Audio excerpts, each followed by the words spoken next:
नमस्कार दोस्तों, स्वागत है आपका सत्या सर स्टडी चैनल में। दोस्तों, आज का प्रश्न है सांप्रदायिक हिंसा।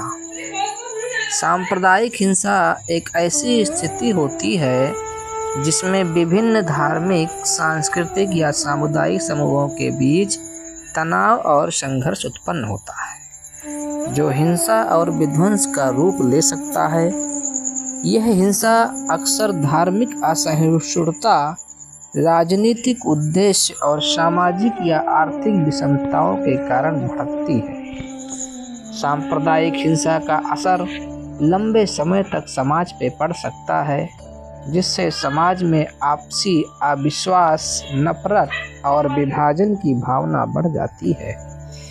इस प्रकार की हिंसा का समाधान तभी संभव है जब विभिन्न समुदायों के बीच संवाद करना, एक दूसरे के प्रति समझदारी दिखाना तथा आपसी भाईचारा को बढ़ावा देना, तभी समाधान इसका हो सकता है। सरकार को और प्रशासन को न्यायपूर्ण और निष्पक्ष तरीके से इसमें हस्तक्षेप करना चाहिए। इसके कई प्रमुख कारण होते हैं जो अक्सर धार्मिक, सामाजिक, आर्थिक और राजनीतिक स्तर पर गहराई से जुड़े होते हैं। पहला कारण है धार्मिक असहिष्णुता का।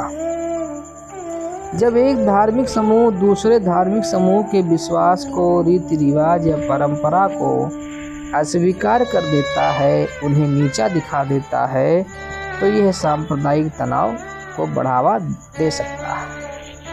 इसमें राजनीतिक लाभ भी होता है। कई बार राजनीतिक दल और नेता अपनी स्थिति मजबूत करने के लिए धार्मिक और सांप्रदायिक भावनाओं को भड़का देते हैं ताकि वे वोट बैंक को साध सकें और अपना ध्रुवीकरण कर सकें। अच्छा, एक बात और है, ऐतिहासिक और सांस्कृतिक मतभेद भी होता है। कुछ समुदायों के बीच ऐतिहासिक या सांस्कृतिक मतभेद लंबे समय तक कायम रहते हैं, और जब कोई ऐसी छोटी घटना होती है तो यह पुराने विवादों को हवा दे सकती है। इसमें आर्थिक असमानता भी होती है और अफवाहें और गलत जानकारी की वजह से भी सांप्रदायिक तनाव बढ़ जाता है और हिंसा हो सकती है। प्रशासनिक विफलता भी एक कारण हो सकता है और धार्मिक और सांस्कृतिक आयोजन के दौरान टकराव भी हो जाता है। कई बार त्योहार, धार्मिक जुलूस या अन्य सांस्कृतिक आयोजन के दौरान समुदायों के बीच तनाव उत्पन्न हो जाता है जो हिंसा में बदल सकता है। अब बात करेंगे हम हिंदू और मुस्लिम समुदाय। भारत में ये हिंसा हिंदू और मुस्लिम समुदाय में अक्सर सांप्रदायिक हिंसा आमतौर पे होती रहती है। भारत में कई बार ये सांप्रदायिक हिंसा भड़की है। हिंदू और सिख समुदाय की भी हिंसा हुई है। 1984 में इंदिरा गांधी की हत्या के बाद हुए सिख विरोधी दंगे इसका एक उदाहरण भी है। फिर है हिंदू और ईसाई समुदाय। कुछ क्षेत्रों में धर्मांतरण के मुद्दे पर हिंदू और ईसाइयों के बीच तनाव देखा गया, जो हिंसा का कारण बन गई।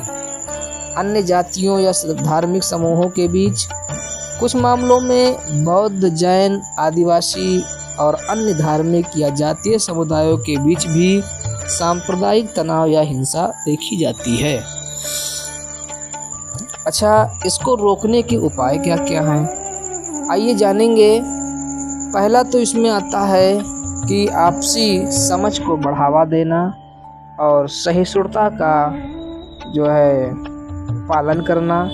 स्कूलों और कॉलेजों में सहिष्णुता, सांप्रदायिक सौहार्द और सांस्कृतिक विविधता का एक पाठ्यक्रम लागू करना चाहिए। विभिन्न समुदायों के बीच संवाद के अवसर बनाया जाए ताकि वे एक दूसरे को समझ सकें और आपसे विश्वास बढ़े। कानून का सख्त पालन किया जाए और सांप्रदायिक हिंसा से जुड़े अपराधों पे सख्त कानूनी कार्यवाही हो। निष्पक्ष और प्रभावी तरीके से कार्य हो ताकि स्थिति नियंत्रित रह सके। अफवाहें फैलाने वालों के खिलाफ कड़ी कार्रवाई की जानी चाहिए। राजनीतिक दलों और नेताओं पर भी नियंत्रण होना चाहिए और धार्मिक और सामाजिक संगठनों की उनको भी एक जिम्मेदारी निभानी चाहिए और अपने अनुयायियों के बीच शांति और भाईचारा और एकता का संदेश फैलाना चाहिए। फिर बात करेंगे अफवाहों और फर्जी खबरों पर नियंत्रण भी बनाए रखना भी इसके रोकने का एक बहुत बड़ा उपाय सिद्ध होता है। सोशल मीडिया और डिजिटल प्लेटफार्म पर फैलने वाली अफवाह और भ्रामक जानकारी पर नज़र रखने के लिए एक प्रभावी निगरानी तंत्र को बनाया जाना चाहिए। समुदाय को आर्थिक और सामाजिक सुरक्षा भी मिलनी चाहिए। मीडिया की भी बहुत बड़ी भूमिका होनी चाहिए और वो सांप्रदायिक हिंसा की खबरों को सनसनीखेज खबर बनाकर पेश करने से उनको बचना चाहिए। मीडिया का उपयोग सांप्रदायिक सौहार्द बढ़ाने और सकारात्मक संदेश फैलाने के लिए करना चाहिए। सांप्रदायिक हिंसा के कुछ प्रमुख उदाहरण भी हैं। भारत देश में सन 2002 में गुजरात दंगा हुआ। यह दंगा 2002 में हुआ जिसमें हिंदू और मुस्लिम के बीच व्यापक हिंसा हुई। यह दंगा साबरमती एक्सप्रेस ट्रेन में आगजनी के बाद भड़क उठी, जिसमें कई कार सेवकों की मौत हो गई और हजारों लोग प्रभावित हुए, सैकड़ों लोगों की जान चली गई। दूसरा हुआ सिख विरोधी दंगा सन 1984 में इंदिरा गांधी की जब हत्या हुई। उस हत्या के बाद 1984 में दिल्ली और अन्य शहरों में सिख समुदाय के खिलाफ बड़े पैमाने पर हिंदू और सिखों में हिंसा हुई। सिखों के घर और व्यवसायों को निशाना बनाया गया, हजारों सिखों की हत्या कर दी गई और ये घटना एक काले अध्याय के रूप में जानी जाती है। फिर आते हैं मुजफ्फरनगर दंगे के ऊपर।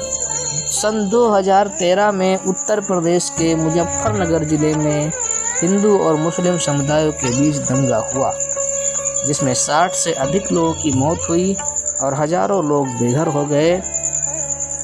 फिर कश्मीर की हिंसा। 1990 के दशक में जम्मू कश्मीर में भी सांप्रदायिक हिंसा हुई। वहाँ आतंकवाद, अलगाववाद और धार्मिक कारण से हिंसा होती रहती है, जिससे हिंदू पंडितों का पलायन और मुस्लिम समुदाय में विभाजन होता रहता है। बॉलीवुड फिल्मों के कारण भी सांप्रदायिक तनाव होता है। कई बार भारतीय फिल्म उद्योग की कुछ फिल्मों के कारण भी सांप्रदायिक तनाव भड़क जाते हैं। जैसे अभी हाल में ही एक पिक्चर आई थी जिसका नाम था पद्मावत। फिल्म इसके प्रदर्शन के दौरान राजपूत और मुस्लिम समुदायों के बीच हिंसा की घटना हो गई थी। सन 2012 में असम में भी दंगा हुआ। असम में बोडो और मुस्लिम समुदायों के बीच हिंसा का कारण बहुत बड़े पैमाने पे दंगा भड़का और ये दंगा कई महीनों तक चला। कई लोग मारे गए, हजारों लोग बेघर हो गए।